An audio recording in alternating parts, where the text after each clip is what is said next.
Mwongozo wa kujifunza Biblia leo ikiwa ni Oktoba 10, siku ya Ijumaa.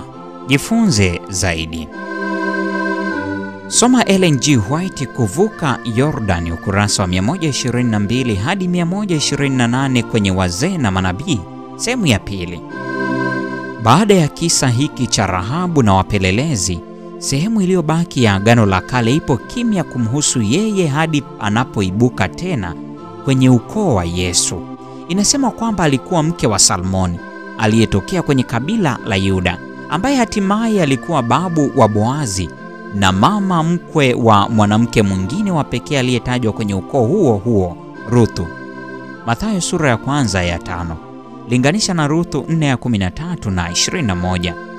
Kwa njia ya imani yake katika Mungu, yule kahaba wa Yeriko aliyekuwa wa kuhukumiwa na kuangamizwa kabisa anakuwa kiungo muhimu katika nasaba ya kifalme ya Daudi na mmoja katika uzao wa Masihi.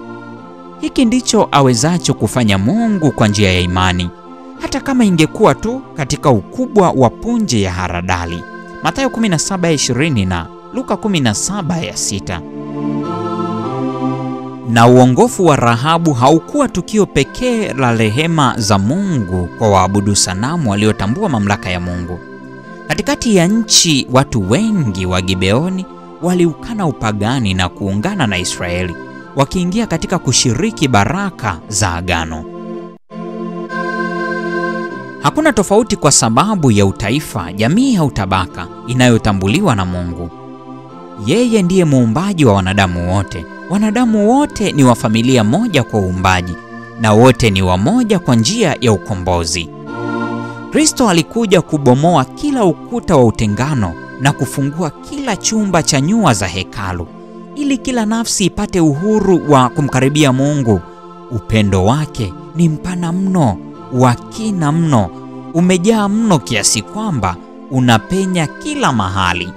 Unawainua kutoka katika uwezo wa Shetani wale ambao wamedanganywa na madanganyo yake, na kuwaweka karibu na kiti cha enzi cha Mungu, kiti cha enzi kilichozungukwa na upinde wa mvua wa ahadi. Katika Kristo hakuna Myahudi wala Myunani, mtumwa wala mtu huru. Manabii na Wafalme, sehemu ya pili, ukurasa wa 255. Maswali ya kujadili. Swali la kwanza: jadili swali zima la nafasi za pili na zaidi na namna inavyotupasa kuzieneza kwa wengine. Wakati huo huo, tunawezaje pia kuwa waangalifu kutotumia dhana hii vibaya?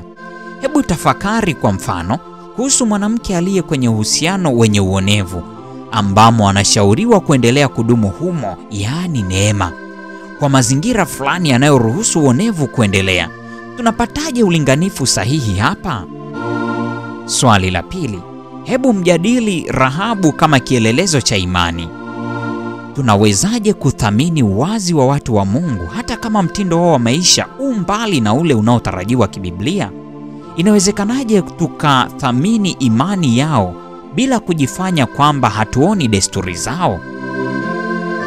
Swali la tatu: Yoshua alifaulu kuunganisha haki na neema kwa namna ya kiutendaji ili kutatua hali ngumu iliyosababishwa na udanganyifu wa Gibeoni na kupitia kwa uzembe wake mwenyewe wa kutoutafuta ushauri wa Bwana.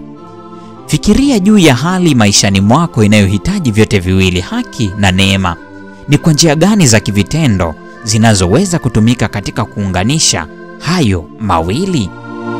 Huo ndio mwisho wa somo la pili. Mungu atubariki sote na nikutakia wakati mwema.